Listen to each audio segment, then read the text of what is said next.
আলহামদুলিল্লাহ, আজকে দুপুরে রান্না করলাম ইলিশ মাছ দিয়ে কাঁচকলা ঝোল আর সবুজ শাক।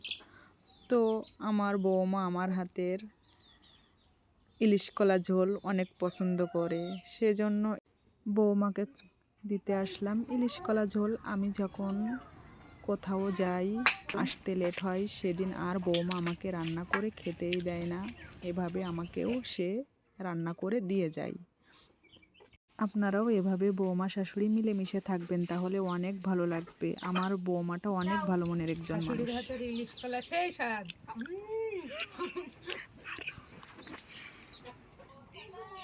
আলহামদুলিল্লাহ, কলাটা সেই স্বাদ লেগেছে। শাশুড়ির হাতের রান্না বলে কথা, সেই স্বাদ। এখন মিষ্টিটা খেয়ে নি, দেখি শাশুড়ি মিষ্টি দিয়েছে বিটার বর মিষ্টি।